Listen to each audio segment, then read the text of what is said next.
दोस्तों स्वागत है आप सभी का एक बार फिर से आपके अपने YouTube चैनल डिफेंस पॉइंट पर। और हमारे आज के इस वीडियो में हम आप लोगों के लिए लेकर के आए हैं साइंस और जीके के मिक्स क्वेश्चंस का एक प्रैक्टिस सेट, जो कि आपके कोस्ट गार्ड नाविक एग्जाम के लिए बहुत ज़्यादा इंपॉर्टेंट और स्पेशल होने वाला है। इसके साथ ही आप लोगों को इसमें प्रीवियस ईयर्स के क्वेश्चन भी देखने को मिल जाएंगे, तो वीडियो को पूरा ज़रूर से देखिएगा। दोस्तों वीडियो शुरू करने से पहले बोलना चाहूँगा कि अगर आप लोग हमारे चैनल पर पहली बार आए हैं और कोस्ट गार्ड नाविक एग्ज़ाम की तैयारी कर रहे हैं तो चैनल को सब्सक्राइब कर लें और बेल आइकन को प्रेस कर लें, ताकि आप लोगों को हमारे द्वारा दिए जाने वाले सभी लेटेस्ट अपडेट्स मिलते रहें। तो चलिए शुरू करते हैं हमारा आज का ये वीडियो बिना किसी देरी के।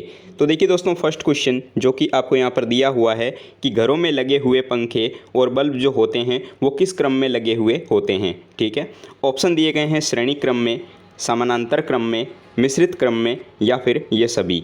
तो यहाँ पर जो है हमारा इस क्वेश्चन के लिए दोस्तों करेक्ट आंसर हो जाता है option number B, parallel series, यानी कि समानांतर क्रम में लगाए जाते हैं विद्युत उपकरणों को हमारे घरों में। ठीक है, काफ़ी इजी क्वेश्चन था, काफ़ी बार जो है आपके नेवी, एयरफोर्स और कोस्ट गार्ड इन तीनों एग्जाम्स में प्रीवियस ईयर में पूछा जा चुका है।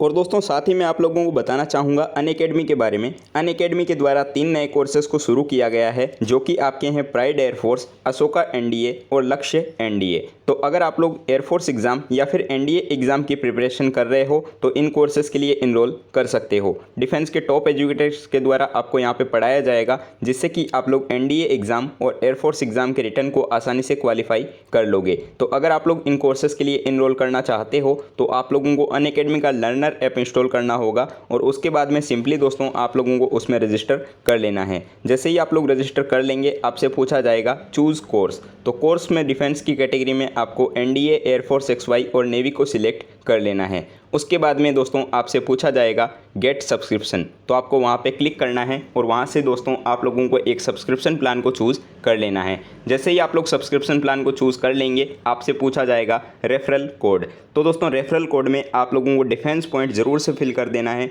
जिससे कि अच्छा खासा डिस्काउंट आप लोगों को देखने को मिल जाएगा। तो इस तरीके से आप लोग अनअकैडमी के इन कोर्सेज़ के लिए इनरोल कर सकते हो। सारी लिंक्स जो है आप लोगों को हमारे इसी वीडियो के नीचे डिस्क्रिप्शन बॉक्स में दी गई है। तो चलिए बढ़ते हैं अब हमारे नेक्स्ट क्वेश्चन की तरफ। तो देखिए क्वेश्चन नंबर 2, यहाँ पर इस क्वेश्चन में बोला गया है कि आदर्श वोल्ट मीटर की प्रतिरोधकता कितनी होती है, यानी कि एक आइडल वोल्ट मीटर जो होता है उसकी प्रतिरोधकता क्या होती है। ऑप्शन दिए गए हैं शून्य, निम्न, उच्च या फिर असीमित। तो यहाँ पर दोस्तों हमारा राइट आंसर हो जाता है ऑप्शन नंबर डी, एक आदर्श वोल्ट मीटर की प्रतिरोधकता जो होती है वो असीमित होती है। क्लियर हो गया। चलिए दोस्तों, आज जो भी मैं आपको क्वेश्चन करवा रहा हूँ ये आपकी रैपिड फायर सीरीज़ चलने वाली है, यानी कि फटाफट जो है हम लोग इन क्वेश्चंस को करने वाले हैं। 25 से 30 क्वेश्चन आप लोगों के सामने आएंगे, तो आप लोगों को सिंपली क्वेश्चन को पढ़ना है, जो भी आपका राइट आंसर हो उसको मार्क करना है और एंड में जो है आप लोगों को अपना स्कोर कमेंट करके ज़रूर से बताना है। ठीक है, तो चलिए अब हम बढ़ते हैं नेक्स्ट क्वेश्चन की तरफ। तो देखिए क्वेश्चन नंबर 3, यहाँ पर इस क्वेश्चन में बोला गया है कि किलोवाट घंटा इनमें से किसकी इकाई होती है। ठीक है, बात हुई है किलोवाट घंटा की। ऑप्शन देखते हैं। तो पहला ऑप्शन दिया गया है विभवांतर, दूसरा ऑप्शन में बोला गया है विद्युत ऊर्जा, थर्ड ऑप्शन दिया गया है विद्युत शक्ति और फोर्थ ऑप्शन विद्युत विभव। तो यहाँ पर जो है दोस्तों हमारा राइट आंसर हो जाता है इलेक्ट्रिकल एनर्जी, यानी कि विद्युत ऊर्जा जो है इसकी इकाई होती है किलोवाट घंटा। क्लियर हो गया। चलिए बढ़ते हैं नेक्स्ट क्वेश्चन की तरफ। तो अब देखिए क्वेश्चन नंबर 4, ये क्वेश्चन जो है आपके लिए बहुत ज़्यादा स्पेशल और इम्पोर्टेंट हो जाता है। ये आपके एसएससी, रेलवे और यूपीएससी तक के लेवल में पूछा जाता है। यहाँ पर क्वेश्चन बहुत ही ईजी है।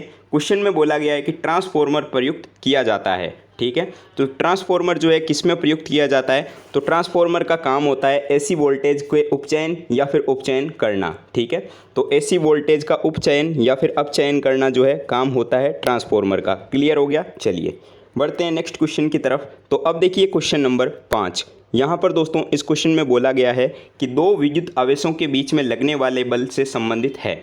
ठीक है, दो विद्युत आवेशों के बीच में लगने वाला बल जो है वो किससे संबंधित होता है ये बताना है। काफ़ी बार आपने पढ़ रखा है, रिकॉल कीजिए।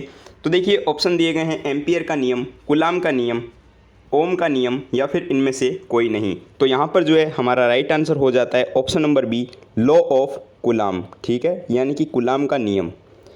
तो चलिए अब हम देखते हैं नेक्स्ट क्वेश्चन। तो क्वेश्चन नंबर 6, यहाँ पर इस क्वेश्चन में बोला गया है कि संचार में प्रयुक्त फाइबर ऑप्टिकल केबल जो होती है वो किसके सिद्धांत के ऊपर काम करती है। ठीक है, काफ़ी अच्छा क्वेश्चन दिया गया है, आ सकता है तो रिकॉल करिएगा। तो अब देखिए क्वेश्चन में ऑप्शन दिए गए हैं प्रकाश के नियमित परावर्तन, प्रकाश का विकिरण परावर्तन, प्रकाश का अपवर्तन या फिर प्रकाश का पूर्ण आंतरिक परावर्तन। तो संचार में प्रयुक्त जो फाइबर केबल होती है ये आपके काम करती है प्रकाश के पूर्ण आंतरिक परावर्तन पर, यानी कि total internal reflection of light. Clear हो गया। ऑप्शन नंबर डी जो है हमारा यहाँ पर सही आंसर हो जाता है। तो अब देखिए दोस्तों क्वेश्चन नंबर 7, और यहाँ पर इस क्वेश्चन में बोला गया है कि घड़ी साज यानी कि जो वॉच मैकेनिक होते हैं वो घड़ी के बारीक पुर्जों को देखने के लिए इनमें से किसका उपयोग करते हैं। काफ़ी अच्छा क्वेश्चन है, एसएससी एग्जाम में काफ़ी बार पूछा जा चुका है और इसके अलावा आपके एयरफोर्स और नेवी के एग्जाम में भी आ चुका है। ऑप्शंस देखिए, तो पहला ऑप्शन बोला गया है फोटो कैमरे का, आवर्धक लेंस का, संयुक्त सूक्ष्मदर्शी का या फिर दूरदर्शी का। तो घड़ी साज जो होते हैं यानी कि वॉच मैकेनिक वो घड़ी के छोटे पुर्जों को देखने के लिए यूज़ में लेते हैं आवर्धक लेंस को यानी कि मैग्नीफाइंग ग्लास को। ठीक है, क्लियर हो गया। चलिए बढ़ते हैं नेक्स्ट क्वेश्चन की तरफ। तो अब देखिए दोस्तों क्वेश्चन नंबर 8, और यहाँ पर देखिए इस क्वेश्चन में बोला गया है कि श्वेत प्रकाश जब प्रिज्म से होकर के गुजरता है, यानी कि जब वाइट लाइट होती है उसको पास किया जाता है प्रिज्म से, तो उनमें से कौन सा रंग जो है वो सबसे अधिक विचलित होता है ये आपको बताना है। तो सबसे अधिक विचलित होने वाला रंग होता है आपका वॉयलेट यानी कि बैंगनी। ठीक है, तो यहाँ पर जो है हमारा राइट आंसर हो जाता है ऑप्शन नंबर सी। क्लियर है। चलिए बढ़ते हैं नेक्स्ट क्वेश्चन की तरफ। तो अब देखिए क्वेश्चन नंबर 9, यहाँ पर बोला गया है कि सेविंग मिरर। ठीक है, तो सेविंग बनाने के लिए जो है इनमें से किसका यूज़ लिया जाता है। ऑप्शन बोले गए हैं अवतल दर्पण, उत्तल दर्पण, ए और बी दोनों या फिर इनमें से कोई नहीं। तो दाढ़ी बनाने के लिए या फिर सेविंग बनाने के लिए जो है यूज़ में लिया जाता है अवतल दर्पण को, कॉनकेव मिरर। तो राइट आंसर हो जाता है ऑप्शन नंबर ए। क्लियर है। चलिए देखिए क्वेश्चन नंबर 10, यहाँ पर क्वेश्चन में बोला जा रहा है कि प्रकाश विकिरण की प्रकृति होती है। ये मैंने आपको लास्ट वीडियो में ही क्लियर किया था कि प्रकाश जो है वो दोहरी प्रकृति को दर्शाता है। एक तरंग, ये जो है तरंग के समान भी व्यवहार करता है और कण के समान भी व्यवहार करता है। तो यहाँ पर जो है हमारा राइट आंसर हो जाएगा ऑप्शन नंबर सी, ए और बी दोनों। क्लियर हो गया। चलिए बढ़ते हैं नेक्स्ट क्वेश्चन की तरफ।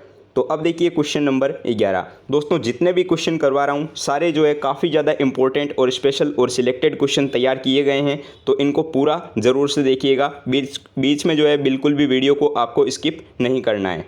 तो यहाँ पर क्वेश्चन में बोला गया है कि रडार की कार्यप्रणाली निम्न में से किसके सिद्धांत के ऊपर आधारित होती है। रडार की कार्यप्रणाली पूछी गई है, ये क्वेश्चन मैंने आपको पहले भी करवाया है। तो देखिए ऑप्शन दिए गए हैं कि रेडियो तरंगों का अपवर्तन, रेडियो तरंगों का परावर्तन, डॉपलर प्रभाव या फिर इनमें से कोई नहीं। तो देखिए रडार की जो कार्यप्रणाली होती है वो रेडियो तरंगों के परावर्तन के ऊपर काम करती है। तो राइट आंसर जो है हमारा यहाँ पर हो जाता है ऑप्शन नंबर बी। क्लियर हो गया। चलिए अब देखिए क्वेश्चन नंबर 12, यहाँ पर बोला गया है कि नज़दीक आती हुई रेलगाड़ी की सीटी की आवाज़ जो है वो बढ़ जाती है, जबकि दूर जाती हुई रेलगाड़ी की ये आवाज़ जो होती है वो घट जाती है। तो ये कौन सी घटना का उदाहरण है। ठीक है, काफ़ी बार जो है ये मैंने क्वेश्चन करवा दिया है और काफ़ी बार जो है एग्ज़ाम में ये पूछा जाता है। ऑप्शन दिए गए हैं रमन प्रभाव का, जूल थॉमसन प्रभाव का, डॉपलर इफ़ेक्ट का या फिर इनमें से कोई नहीं। तो ऐसा जो है ये आपके होता है डॉपलर इफ़ेक्ट के कारण, यानी कि डॉपलर प्रभाव के कारण। तो यहाँ पर जो है राइट आंसर हो जाता है ऑप्शन नंबर सी। क्लियर हो गया। चलिए अब देखिए दोस्तों क्वेश्चन नंबर 13, यहाँ पर क्वेश्चन में बोला गया है कि चमगादड़ जो होते हैं वो अंधेरे में उड़ सकते हैं, इसके पीछे का क्या कारण होता है। तो चमगादड़ जो होते हैं वो बहुत ज़्यादा तेज़ ध्वनि तरंगें पैदा करते हैं जो कि उनका नियंत्रण करती है। ठीक है, तो यहाँ पर जो है हमारा राइट आंसर हो जाता है ऑप्शन नंबर सी। ठीक है। चलिए अब देखिए क्वेश्चन नंबर 14, यहाँ पर क्वेश्चन में बोला गया है कि ध्वनि का वेग भिन्न भिन्न माध्यमों में। ठीक है, तो देखिए ध्वनि जो होती है यानी कि साउंड, उसका वेग जो होता है वो अलग अलग माध्यमों में अलग अलग होता है और ठोस में जो है सबसे ज़्यादा होता है। ठीक है, तो ये आपको याद रखना है। करेक्ट आंसर हो जाता है ऑप्शन नंबर सी, ध्वनि का वेग भिन्न भिन्न माध्यमों में अलग अलग होता है और ठोस में जो है ये सबसे ज़्यादा होता है। काफ़ी बार जो है एग्ज़ाम में आ चुका है, एसएससी एग्ज़ाम में भी जो है ये पूछा जा चुका है, तो आपके लिए इम्पोर्टेंट हो जाता है। अब देखिए क्वेश्चन नंबर 15, यहाँ पर इस क्वेश्चन में बोला गया है कि ताप गतिकी का प्रथम नियम जो है वो सामान्यतः किससे संबंधित है।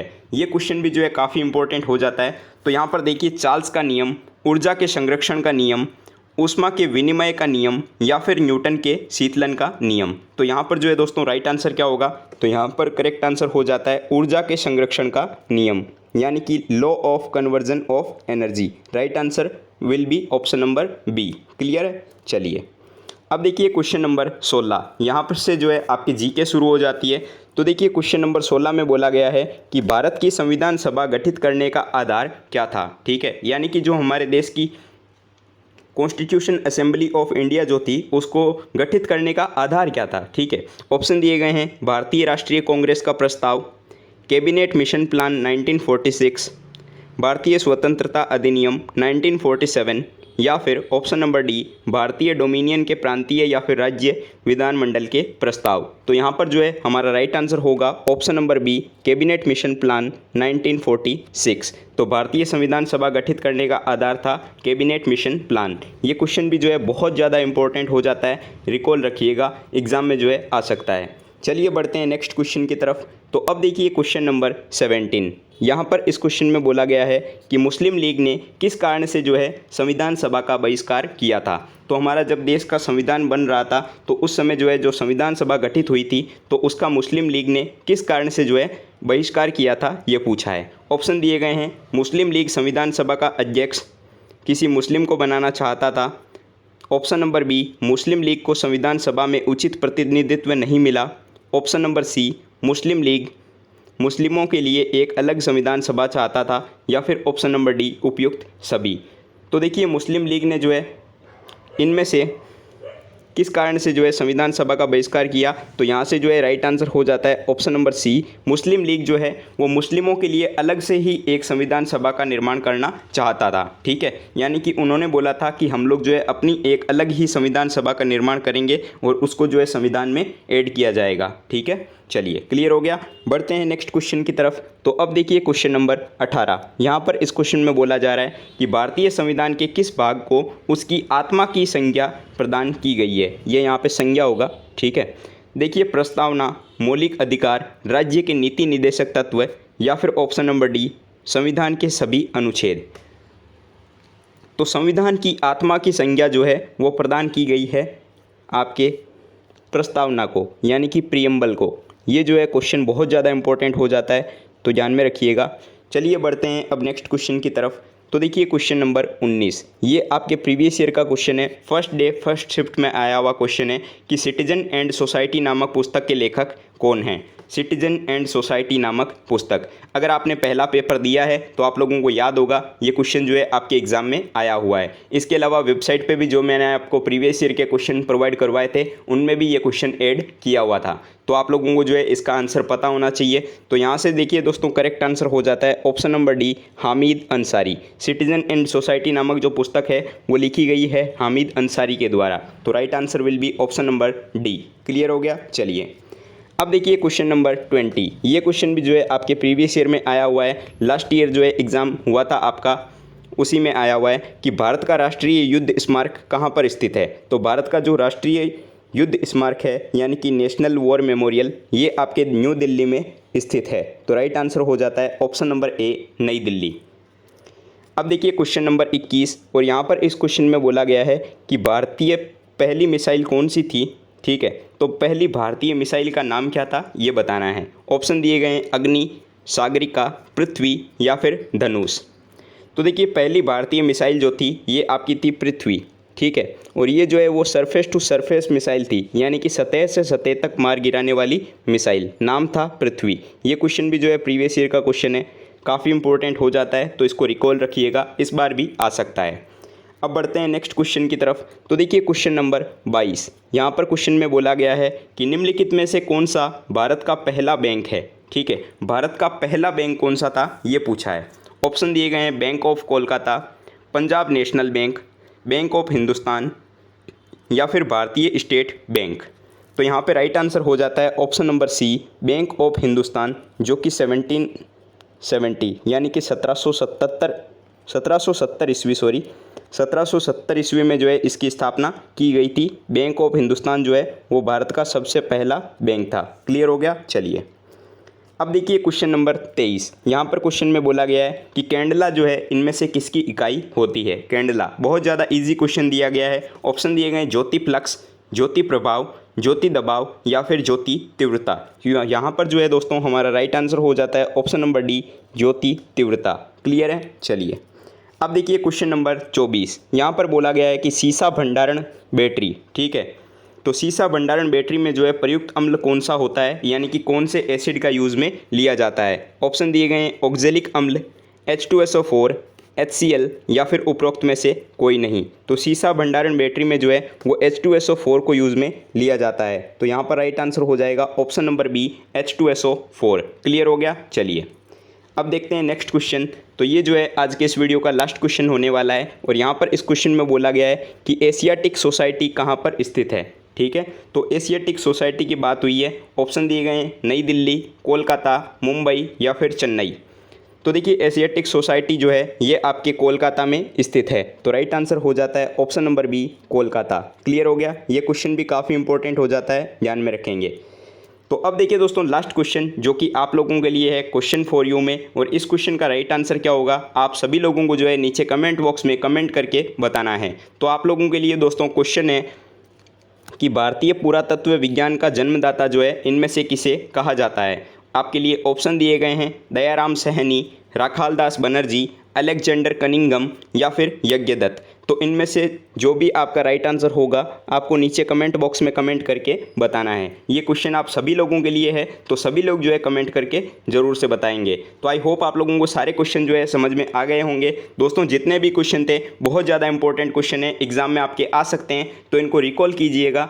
और अगर वीडियो पूरा नहीं देखा है और स्किप किया है तो इस वीडियो को पूरा ज़रूर से देख लीजिएगा। ठीक है, तो अगर वीडियो पसंद आया हो तो वीडियो को लाइक करना है, चैनल पर नए हो तो चैनल को सब्सक्राइब करना है और अपने दोस्तों के साथ में शेयर करना बिल्कुल भी मत भूलिएगा। मिलते हैं किसी नए वीडियो में नए टॉपिक के साथ में, तब तक के लिए जय हिंद दोस्तों।